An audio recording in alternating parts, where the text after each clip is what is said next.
Hey guys, Nick from KN Tech, welcome back. Yeah, I know it's been a while since I put my last video up. Well, things have been going on in real life and I had to take a little bit of a break. So I'm sure you guys, if you're regulars on YouTube, I'm sure you've already seen there's been plenty of videos that have been made about the benefits of water cooling over that of air cooling. Well, what I'm going to do in this and the next video is I'm going to go through the benefits of water cooling over air cooling, but I'm also going to be taking a look at one of the really cheap custom loop kits you can get from Amazon and seeing how that rates in terms of comparing that to an all-in-one. So this video is going to be air cooling versus an all-in-one, and the next video is going to be the all-in-one versus the Amazon cheap custom loop kit. Stick around guys, we'll see how it turns out. So those of you that have been around here a little while and have seen a few of my videos, you'll be familiar with this. This is my homemade test bench, which I made a little while back. If you guys haven't seen the video for that, I'll stick a link for that up in the corner. So what I've got on here at the moment is I've got my old Intel 8600K, and I'm using my GTX 970 graphics card. So for this video I'm actually going to be testing the CPU. I'm not actually going to be doing any GPU tests, so I'm not really worried about what particular graphics card I'm going to be running on it.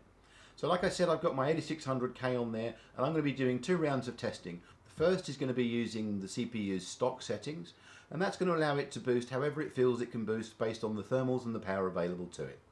The second round of testing I'm going to do is going to be using a stable 4.9 core all-core overclock, which I've got dialed into one of the BIOS memories. Luckily I have more than one BIOS setting available on this board, so I can switch back and forth between the two fairly easily. So the first round of tests I'm going to do are going to be using the air cooler, and that's going to be stock and then the 4.9 overclock. So then what I'll do is I'll get open, unbox, and I'll get fitted the all-in-one water cooler, and then I'm going to run the same set of tests. So I'm going to run, again, the stock settings and the 4.9 all-core overclock. And then what I'll do is I'll put the results up on screen and we'll have a quick chat about that when I'm done. So what I'm going to be using now is I've got on the desk right here, I've got the Master Liquid ML240 RGB AIO. And this is a 240mm AIO, and it comes with fans and it comes with everything you need to get set up. Okay, so let's go ahead and open this up and we'll take a look what's inside. And then we'll get that put onto the test bench, and then we'll do our test run with the all-in-one water cooler. So we can see we have book of words, not too worried about that, some absorption paper. Cables, fantastic, more cables, fan cables, splitter cables, mounting hardware for your different CPUs. A couple of fans here, these are Master Fan ML Air Balance AB120s, so they're going to be good for that. And then we have the actual cooler itself. So let's get rid of this box and we can take a look at it. So here we have the radiator itself. Now this radiator has been used before, so it's not brand new, but that shouldn't affect the date. That shouldn't affect the test that we're going to be doing. So we have the radiator. So we have the nice cold plate there, which we're going to stick on the CPU, and I'm just going to actually mount these. I'm probably going to mount it something like that. Yeah, I'll use the fans in pull mode, and I'll just mount it so with the radiators standing on top. So I'm going to get this mounted on, and then I'll be right back, and we'll do a little bit of testing for the all-in-one. Alrighty, so I've got the all-in-one connected here. You can see the Cooler Master logo on there. I haven't connected up any of the RGB because I'm not too worried about the RGB performance of this at the moment. All I'm really interested in at the moment is just seeing what it's like in terms of thermals and keeping the CPU cool. But I will say that it does have RGB.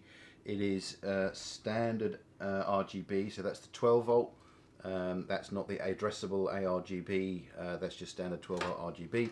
So if you have any RGB headers on your motherboard, you can use a splitter and you can plug that into there. So it's up and running. I'm going to go through the tests we're going to do. I'll just walk you through. So we're using Cinebench R23, and I'm using a 30-minute run on each of the settings. So a 30-minute run on stock settings for the CPU so that it can boost wherever it needs to, and then a 30-minute run on 4.9 all-core overclock. I know it's a stable overclock because I used to use this motherboard daily driver, and I've got those settings saved in the BIOS.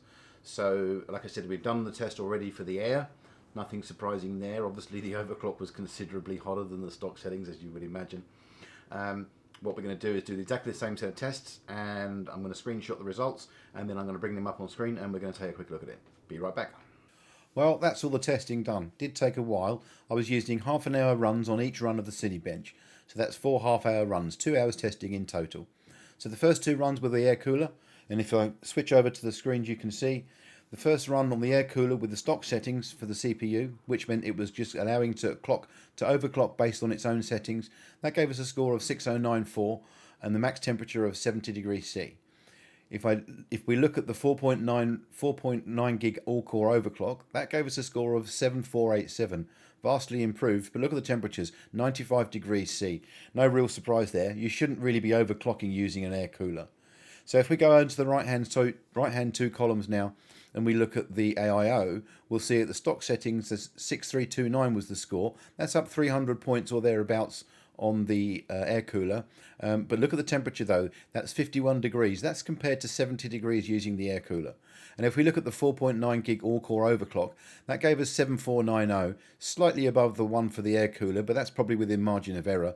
But look at the temperatures, 69 degrees for the AIO compared to 95 for the air cooler. So if I just bring a little summary in over here, we can see that we got far better performance out of the AIO. That's not surprising in fairness, because we kind of expect that. If you've seen any videos online from any other creators, you'll know that all-in-one water coolers or any kind of water cooling is way better at dissipating heat than an air cooler.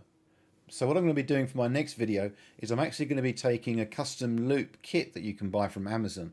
Now, I bought this kit originally about 3 years ago, and I think it cost me around £120. That's about 150 US dollars. So I'm going to be taking that kit, and I'm going to be using that same kit on the same test bench over there behind me, and I'm going to see how that compares to the AIO. There's no surprises here really. Everybody knows that water cooling is way better at keeping your CPU cool than an air cooler. But like I said, anyway, stick around and we'll see what happens with the next one. So I hope you liked the video. If you do, give it a thumbs up. Don't forget to hit the bell notification, and don't forget to hit the subscribe button. That way you'll be notified when I put more videos up. Thanks for watching, guys. I'll see you on the next one.